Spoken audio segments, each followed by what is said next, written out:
Kam filluar punë në kuzhinë, para 2 vjetësh kemi hapur të lokalin tjetër. Komuniteti shqiptar si shefa kuzhinës dhe kanë filluar nga dal edhe promovimin e kuzhinës shqiptare. Një ditë do ta kemi një restorant shqiptar këtu në Lizbon.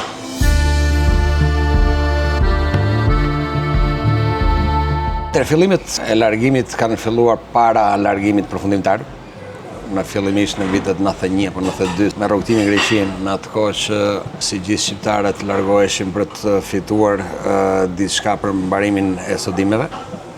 I kam përfunduar studimet në vitin 1996 në Universitetin e Elbasanit.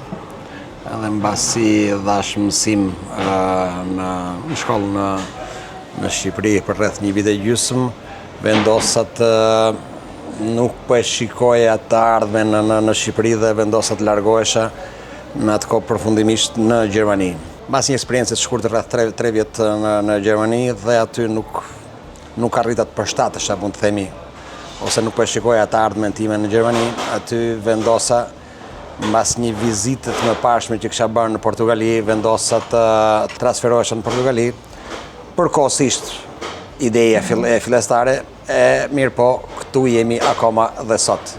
Fillimisht që pak e vështirë të kalonim nga fusha e mësimdhënies ku isha në fushën e gastronomisë, por prandaj rinia e sotshme e ka shumë të thjeshtë për të adaptuar në emigrim, pse se është më e thjeshtë hyrja në fushën ku ka studiuar, kurse në atë kohë nuk kishim dhe shumë rrugë zgjidhje. Kam filluar punë në kuzhinë, si të gjithë, kur i thona se duke lar pjatat, edhe pak objektivi, pak inati, mund ta quajmë, nga dal kaluam në një rang shef kuzhine, pastaj kur erdha në Portugali, kjo në kuzhinë në Gjermani, eksperjenca ime në kuzhinë ka qenë në Gjermani. Kurse në Portugali kam kaluar direkt jashtë, si kamarier, pastaj si shef salle, edhe nga 2014 si ortak në fillimisht në restorant, edhe sot jemi duke para 2 vjetësh kemi hapur të lokalin tjetër, edhe po mundohemi të përhapemi edhe diçka më shumë. Është një fushë e vështirë, duke qenë dhe babai 2 fëmijëve, fëmijët e mi kanë lindur këtu, nusën e kam po nga Shqipëria, po nga Fieri, nga vite vet.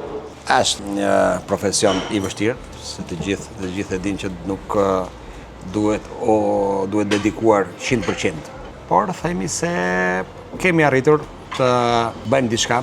Ndonjëherë njerëzit na kritikojnë pse jo në kuzhinën shqiptare, sado që mundohen, por është më e vështirë, na pavarësisht asaj krenarisë tonë për kuzhinën shqiptare, por si biznes do ishte diçka më e vështirë për të ngadhënyer, nga që komuniteti shqiptar është shumë i pakët këtu dhe kuzhina shqiptare sot fatmirësisht vitet e fundit shumë djem ose rinia, djem dhe vajzë që kemi kryesisht në Itali, kanë ngadhënyer si shefa kuzhinës dhe kanë filluar nga dal edhe promovimin e kuzhinës shqiptare. Gjithashtu dhe unë vetë her pas here mundohem me në një tavolinë shokësh, mund të themi, si vendas. Mundohem në njëherë të gatuaj diçka shqiptare, por akoma them se ka ardhur momenti që mund të rrezikohet, por nga dal.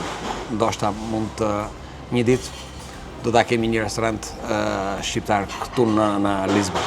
Ka qenë ndoshta dhe mënyra e të qenit e jona, faktikisht ajo që ne kemi një gjak në shqiptare që është mikpritja, ka bërë që të kemi atë klientelën vendase fikse, këtu lokal. Jo vetëm ajo, po dhe me që është një zonë, Lizbona komplet është turistike, edhe turistat që vinë në lokal kthehen gjithmonë 50% nga ushqimi dhe 50% nga mikpritja që u bëhet. Se thash, kur më pyesin pse, them e kemi në gjak mikpritjen. Kur nuk kemi klient, kemi mysafir. Dhe kjo njerëzve u pëlqen, se në çdo vend kur shkojnë, nuk është vetëm ushqimi ai që na bën të rikthehemi. Duhet mikpritja, është një nga elementet shumë të rëndësishëm këtu vetëm në kuzhinë italiane. Numri i shqiptarëve këtu është shumë i vogël, çfarë shumica për arsye, jo se kanë emigruar në Lizbon, për arsye profesionale. Dhe mund të themi me një farë krenarie që këtu në shqiptarët jemi të reprezentuar nga të gjitha fushat, si ne që jemi në fushën e restoracionit, kemi muzikantë, kemi pianiste, violonceliste, kemi mjek, kemi me shumë krenaria, kemi 5 profesorë në universitetet që japin mësim këtu në Portugali, pra me pak fjalë janë në fushat ndryshme. Dhe kohët e fundit kemi takuar dhe shumë djeme vajzë që punojnë në fushën IT-s, në banka, në një bankë, po ashtu kemi 2 djema në Kosovë që punojnë në një bankë. Themi se jemi të reprezentuar pak, por të reprezentuar në të gjitha fushat. Është besim, punë edhe insistim. Asnjëherë nuk duhet të hequr dorë. Radhë parë duhet besojmë vetë në atë që kemi filluar, duhet të insistojmë edhe në qoftë se bien, çohu prap. Çohu prap edhe provoje prap. Se është ajo fjala, nuk e di, se është Shqipëri që nuk është turp të rrëzohesh, turp është mos çohesh.